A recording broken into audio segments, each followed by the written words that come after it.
दोस्तों, स्वागत है आप सभी का आपके अपने YouTube channel study with PP sir में। मित्रों, आज हम मौर्योत्तर काल से महत्वपूर्ण प्रश्नों को चुन चुन के लाए हैं आपके लिए। उम्मीद करते हैं बहुत ही पसंद आएगा। मित्रों, इसको अंत तक जरूर देखिएगा। अगर नहीं देखा तो कुछ नहीं देखा, अगर देख लेंगे तो आप खुद बताएंगे कि वास्तव में इसमें जो भी प्रश्न है बहुत ही महत्वपूर्ण है। मित्रों, आइए शुरू करते हैं अपने सेशन को। पहला क्वेश्चन आपके सामने है, शाही उपाधि कैसर किससे उद्भूत थी? इसका उत्तर होगा मित्रों रोमन। आइए अगला प्रश्न देखते हैं हम। मातृ देवी उमा का नाम किसके सिक्कों पर मिलता है? किसके सिक्कों मिलता है? कुषाण के सिक्कों पे। अगला प्रश्न, पेरिप्लस के अनुसार भारत में समुद्री यात्राएं किस माह में की जाती थी? किस माह में की जाती थी? जुलाई माह में। अगला प्रश्न, बेसनगर स्तंभ अभिलेख में भगवान भागवत किसे कहा गया है? हेलियोडोरस को। संस्कृत का प्राचीनतम अभिलेख कौन सा है? गिरनार। कौन सा है? गिरनार। भागवत धर्म का पहला अभिलेख ही साक्ष्य कहाँ से मिलता है? हेलियोडोरस के बेसनगर लेख से। रोम से बनी वस्तुओं में कौन सी एक भारत में प्रचुर मात्रा में मिलती है? कौन सी मिलती है? सिक्के मिलते हैं। अगला, किस ग्रंथ में पश्चिम एशिया से मोरों के निर्यात का उल्लेख हुआ है? बाबेरू जातक। अगला प्रश्न, ये अगला प्रश्न है, किसने भारत में सर्वप्रथम स्वर्ण सिक्के चलवाए थे? किसने चलवाए थे? हिंदयावन ने। चतुर्भुजी विष्णु के सिक्के किसने चलवाए? चतुर्भुजी, ध्यान रहे, चतुर्भुजी विष्णु के सिक्के किसने चलवाए? हुस्बिक ने। कौन चलवाया? हुस्बिक। नागार्जुन ने किस संप्रदाय की स्थापना किया था? नागार्जुन ने माध्यमिक संप्रदाय की स्थापना किया था। नंदी और शिव की युक्त सिक्कों का प्रचलन किसने किया था? इसने किया था कडफिसस द्वितीय ने। कौन किया था? कडफिसस द्वितीय। अगला प्रश्न, कनिष्क कालीन व्यापार की जानकारी किस पुस्तक में मिलती है? किस पुस्तक में मिलती है मित्रों? दिव्यावदान। रोम बत्ती कहाँ मिलती है? रोम बस्ती होगी, बस्ती है बिट्टो। अगला है अरिकामेड में। कहाँ मिलते हैं मित्रों? अरिकामेड में। सातवाहन ने किन धातुओं से अपने सिक्के ढाले? किस धातु से? सीसा, तांबा, पोती, चांदी। इन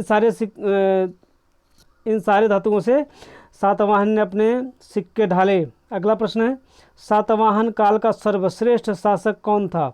कौन था सर्वश्रेष्ठ शासक? गौतमी पुत्र सातकर्णी। बहुत ही महत्वपूर्ण प्रश्न है मित्रों, कई बार प्रश्न पूछा जा चुका है ये एग्जाम में। सातवाहन शासनकाल कितने वर्षों तक चला? कितने वर्षों तक चला मित्रों? 300 वर्षों तक। कनिष्क का राजवैद्य कौन था? इसमें चरक था। यह भी बहुत ही महत्वपूर्ण प्रश्न, बहुत बार पूछा गया है। कनिष्क का राजवैद्य कौन था? चरक। चरक वह नृपति जिसने मध्य एशिया तक शासन किया। कौन किया था? कनिष्क ने मध्य एशिया तक शासन किया था। कनिष्क किस संप्रदाय से संबंधित था? महायान संप्रदाय से। किसके सिक्कों पर संकर्षण एवं वासुदेव दोनों अंकित है? किसके सिक्कों पर? हुस्बिक के। हुस्बिक। अगला प्रश्न, सातवाहनों की शासकीय भाषा क्या थी? प्राकृत थी। आगट्स के रोम के सिक्के कहाँ से प्राप्त हुए थे? अरिकमेड से। कहाँ से? अरिकमेड से। रुद्रदामन कौन था? रुद्रदामन शक राजा था। कौन था? शक राजा था। प्लिनी कौन था? प्लिनी यूनानी भूगोल विशेषज्ञ था। टालमी कौन था? टालमी भूगोलवेत्ता था। चरक संहिता क्या है? चिकित्सा ग्रंथ है। भरहुत किसके लिए प्रसिद्ध है? कला स्थापत्य के लिए। मिनांडर की राजधानी कहाँ थी? मिनांडर की राजधानी मित्रों साकल थी। कहाँ थी? साकल। गांधार कला को कहा जाता है, क्या कहा जाता है? Indo Greek. कुषाण मूलतः कहाँ के निवासी थे? चीन के। कहाँ के थे? चीन के थे।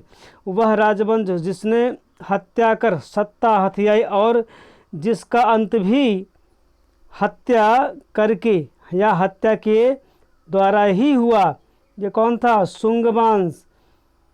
भारत के यूनानी शासकों में से किसकी स्मृति भारतीय साहित्यिक ग्रंथों में सर्वाधिक सुरक्षित है? कौन सा? मिनांडर। अगला प्रश्न देखते हैं, मनुस्मृति की रचना किस वंश के शासनकाल में? बहुत ही महत्वपूर्ण मित्रों, मनुस्मृति की रचना किस वंश के शासनकाल में हुई? सातवाहन काल में।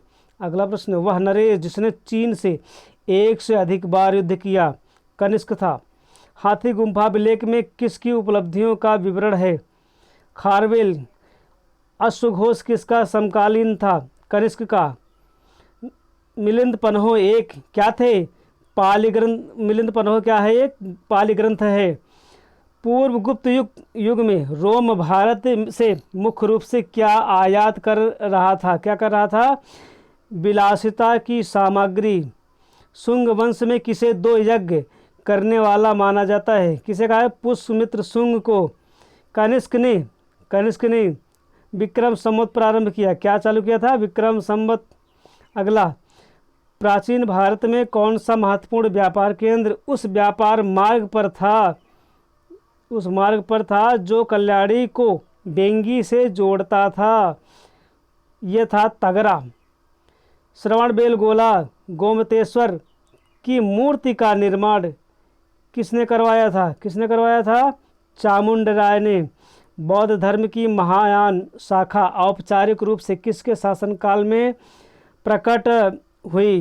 किसके काल में? कनिष्क के शासनकाल में। मौर्य के बाद दक्षिण में सबसे प्रभावशाली राज्य कौन सा था? सातवाहन का। मित्रों, बस आज के लिए इतना ही काफ़ी। उम्मीद करते हैं यह आपको सेशन बहुत ही पसंद आया होगा। इसमें जो भी प्रश्न है बहुत ही सेलेक्टिव क्वेश्चन है मित्रों। ये आपके भविष्य के लिए बहुत ही अच्छे होंगे अगर इसे याद कर लेंगे मित्रों। अगर इसे अपने मित्रों में ज़्यादा से ज़्यादा व्हाट्सएप फेसबुक पे शेयर करिए मित्रों, और अगर पसंद आया हो तो लाइक ज़रूर करिएगा। जय हिंद।